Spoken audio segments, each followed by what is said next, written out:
ibarat daripada perbuatan dosa. Berarti selama Bapak masih tetap berbuat dosa, kemudian perbuatan bagus kalian tidak akan punya arti. Nah, itu yang digambarkan oleh Imam Ghazali, kabinain alal mauji yuja'adu, seperti sebuah bangunan yang dibangun di atas gelombang. Katanya kalau maksiat kita selingi dengan perbuatan bagus, lalu perbuatan maksiat, perbuatan bagus, itu kayak apa? Kayak membangun sebuah bangunan di atas gelombang. Bagaimana dia akan bisa jadi? Nah, ini akan bentuk suatu keputusasaan. Artinya begini, kamu masih berbuat ini, kamu belum bisa meninggalkannya, belum bisa. Tapi kau tetap sholat ya, kau tetap sholat. Ya, tetap sholat. Nah, itu saja saya. Silahkan kamu sholat terus sudah, sholat terus. Sekalipun kau belum bisa meninggalkan perbuatan jahat, tapi kau bisa salat. Siapa tahu nanti ada salah satu daripada salatmu itu betul-betul menjegal itu perbuatan jahat. Jangan mengatakan, kalau itu percuma kamu sholat. Tidak ada artinya kamu sholat kalau masih berbuat jahat semacam ini. Maka itu putus asa. Coba lihat, itu Tuan Guru Lopan. Pada suatu ketika, dia bertemu dengan orang yang menggendong ayam. Dia terjebak, ini yang menggendong ayam akan pergi bergocek. Terus apa? Bertemulah dengan Tuan Guru Lopan. Kemana? Bawa ayam. Dia tidak berani berbohong. Tuan Guru kita jalan bergocek gitu. Jalan bergocek. Boleh bergocek, tapi sembahyang dulu ya. Pokoknya setiap kau akan bergocek sembahyang dulu.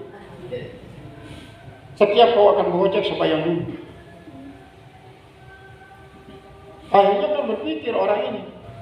Pertama dia memang mungkin dengan sembahyang itu saya akan menang setiap melepas ayam. Tenang. Memang begitu. Tapi ternyata setelah dia sembahyang, dia lepas ayam itu bergocek, kalah. Di situ dia berpikir, ternyata saya tidak disuruh bergocek sama Tuan Guru, saya disuruh sholat. Mulai saat itu dia tidak pernah melupakan sholat dan menjadi orang baik. Dan menjadi orang yang sangat baik. Nah, itu adalah pernah juga ditanyakan kepada Imam Ghazali, gimana Tuan? Ini banyak orang yang mau melakukan sholat tapi belum bisa khusyuk dalam sholatnya dan belum bisa dia meninggalkan kejahatan. Apakah dia tidak usah salat sama sekali? Kan kalau dia salat juga mendapat dosa. Daripada dia dapat dosa tanpa salat, lebih baik dia berdosa dengan sebab salat.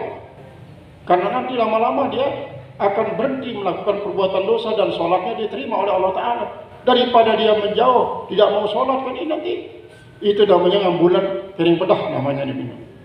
Nah, ini adalah konsep hidup yang sederhana untuk para pemula. Silahkan, yang penting jangan berhenti sholat. Jangan berhenti melakukan kebaikan. Jangan seperti tabib tadi itu, pokoknya tidak bisa sembuh sudah kalau tidak meninggalkan pantangan-pantangan ini. Bagaimanapun Bapak berobat tidak bisa sudah sembuh kalau masih tidak meninggalkan pantangan ini. Ini orang perokok ya, Bapak masih berokok ya? Masih. Tetap tapi minum obat, Bapak. Bagaimana Bapak akan bisa sembuh daripada batuknya kalau sambil merokok? Dengan satu detik Bapak minum obat akan bisa-bisa selama Bapak merokok. Nah, itu kan termasuk keputusasaan. Bakal pakihin lagi yu'ayisu al-mutafakiha, dan seperti orang ahli fikih yang berputus asa terhadap orang yang coba belajar fikih, an-naili darajatul fuqaha, daripada mendapatkan derajat fuqaha, artinya supaya dia dianggap sebagai ahli fikih.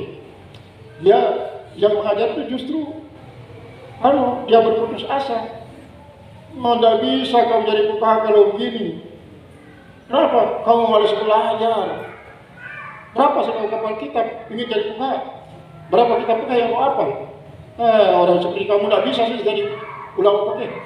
kamu tidak pernah belajar begini. Padahal itu maksudnya si guru ini adalah dia memotivasi si santri itu supaya dia betul-betul menjadi ulama fikih apabila dia rajin menghafal kitab fikih.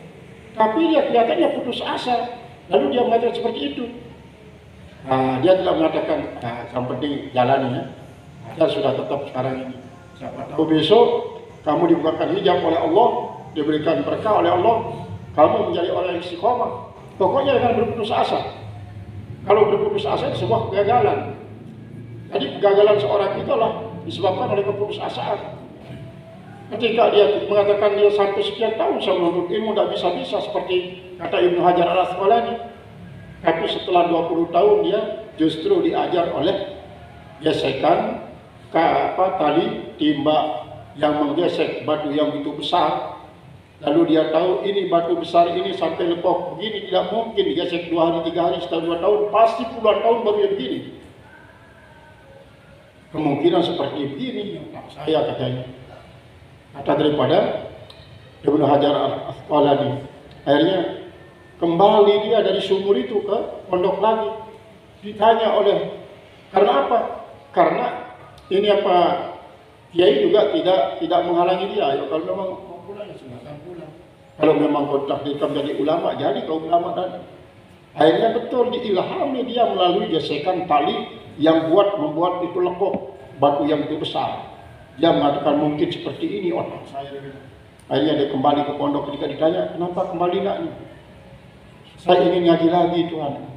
Akhirnya untuk kedua kali ini ternyata begitu dia kasih pelajaran, langsung dia kayak dito Ibnu Hajar al-Asqalani ini. Itu pernah kita ziarah ke makam Ibnu Hajar al-Asqalani di Mesir, di tempat pasar sapi pagi. Nah, ini juga Tuan Guru Munir ya, Tuan Guru Munir di Karangpedil. Diceritakan dulu oleh Al-Makturah Tuan Guru Ahmad Midang, Tuan Guru Ahmad bapaknya Guru Renang. Waktu kita duduk di sini di TK ini dia duduk cerita. Tuan Guru Munir katanya dia bosan tinggal di Mekah karena sampai berapa puluh tahun dia tinggal di Mekah dan bisa alim. Akhirnya dia minta dari syekhnya untuk pulang ke Lombok, pulang ke Ampenan, sudah dimasukkan barang-barangnya untuk pulang besok pagi. Tapi ketika dia ketiduran di malam hari saat dia akan berangkat pulang itu, dia mimpi, kata beliau bercerita, dia mimpi ada bulan purnama jatuh ke dasar laut. Akhirnya saya yang menyelam untuk mengambil bulan purnama itu. Bisa diangkat bulan purnama ini, baru dia bangun. Begitu dia bangun, besok-besok pagi-pagi dia sampaikan kepada Tuan Syekh, kalau begitu kamu belum dikasih pulang sama Allah Ta'ala, tinggal jalan dulu ya. Tinggal Tuan Syekh, tinggal. Nah akhirnya betul, begitu dia setelah mimpi itu semua yang dijelaskan oleh guru dia paham terus. Barulah setelah dia alim pulang. Di Karangpedil ini, Karangsukun, Mataram itu, di situ tempat rumahnya. Jadi begitulah kadang-kadang. Nah jadi tidak boleh berputus asa, karena dosa putus asa itu jauh lebih besar daripada dosa yang menyebabkan kita putus asa. Karena apa? Pengampunan Allah lebih besar. Bagaimanapun besarnya dosa kita, jangan pernah putus asa. Kalau kita putus asa, itulah yang dinamakan ngambulan kering bedah oleh orang tua kita itu. Sudah bedah diambulan lagi sekian bedah sih.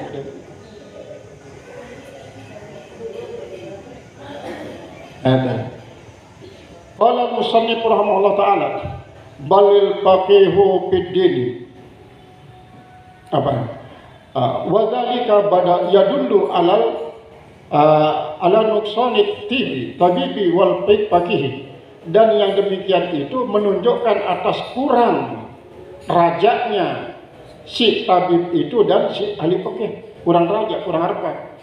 Balil faqihu fid din, tetapi orang yang betul-betul fakih dalam agama, walladzi la yu'ayyisul khalqa, yaitu orang yang tidak menyebabkan putus asanya makhluk, an darajatis sa'adat, daripada derajat kebahagiaan, bima yumpiku lahum, dengan apa yang dia impakkan bagi mereka, minal fatarati, daripada kekosongan-kekosongan, wa mubarakati sayyati, dan meninggalkan kejahatan-kejahatan, al-mukhtifati, yang menyambar-nyambar.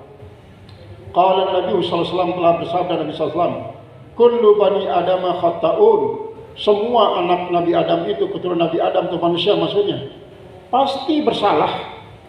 Wa khairul hatta'in at-tawwabun, tapi sebaik-baik orang yang bersalah itu orang yang pandai bertobat, al-mustaghfirun, yang minta ampun.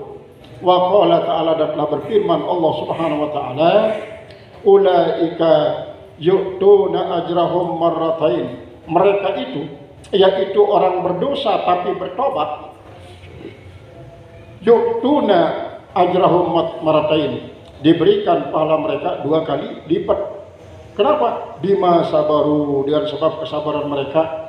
Wa yadra'una bil hasanati as-sayyi'ata, dan mereka menggantikan dengan kebaikan segala macam kejahatan. Apapun kejahatan yang ia terlanjur melakukannya, langsung diendap dia dengan kebaikan. Nah, itulah yang salah satu juga dipesankan oleh Rasulullah dari 3 pesannya itu, ittaqillah haitsuma kunta, takut kepada Allah di mana saja kau berada. Wat bi'is sayyi'ata al-hasanata tamhuha, iringilah semua kejahatan yang terlanjur kau lakukan itu, iringi dia dengan kebaikan. Tamhuha, niscaya pahala daripada kebagusan itu akan dapat menghapuskan dosa kejahatan tersebut. Wa khaliqin nasa bi khuluqin hasanatin, maka berakhlaklah terhadap orang lain dengan akhlak yang bagus. Ini kata Rasulullah SAW. Fama wasafahum biadami sayyati aslan, maka apa yang ia telah sifatkan dengan ketiadaan kejahatan sama sekali, itu berarti setelah apa? Setelah mereka masuk dalam kategori ulaika yu'tuna ajrahum marratain, itu seperti sabda Rasulullah, atta ibu minaz zambi kamal la dzambalahu, orang yang bertobat dari dosa itu akhirnya sama seperti orang yang tidak punya dosa sama sekali. Oleh sebab itu, jangan ada satu waktu pun tidak bertobat, harus iringi dengan tobat. Jangan ada satu hari pun lewat tanpa bertobat. Makanya harus istiqomah. Setelah salat asar, Rabbi pilih wa tub alayya innaka antat tawwabul ghafur. Setiap asar itu paling tidak 80 kali, bila perlu 100 kali. Kalau pada hari Jumat tambah dengan selawat 100 kali, maka insya Allah kita termasuk dalam kategori sabda Rasulullah, at-taibuna minadz dzambi kamal la dzamba lahum. Jadi mudah-mudahan apa yang kita dengarkan pada pengajian ini dapat menginspirasi kita, dapat mendorong kita untuk senantiasa bertobat dan bertobat, karena kita tidak pernah ingat, tidak pernah sadar bahwa diri kita dapat dosa lewat mata, kadang-kadang dapat dosa lewat telinga, dapat dosa lewat mulut, dapat dosa lewat angan-angan, dapat dosa lewat langkah-langkah yang kita ayunkan. Setiap langkah mungkin itu menyebabkan kita dosa. Maka kalau kita sadari itu, kita imbangi dia dengan beristighfar dan banyak-banyak berzikir, banyak-banyak berbuat bagus. Insya Allah kita mati dalam keadaan tidak berdosa.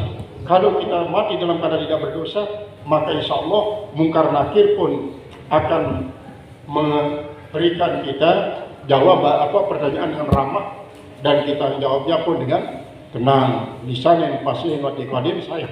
Dan pada ujungnya nanti yaumul hisab, kita dapat hisaban yasira dari Allah Subhanahu wa taala. Nah, inilah kajian kita pada sore ini. Mudah-mudahan bermanfaat untuk meningkatkan kualitas taubat kita dari dunia sampai akhirat, dan mudah-mudahan kita diberikan panjang usia oleh Allah Subhanahu wa taala untuk selalu bertobat dan bertobat. Bi barakatil Fatihah.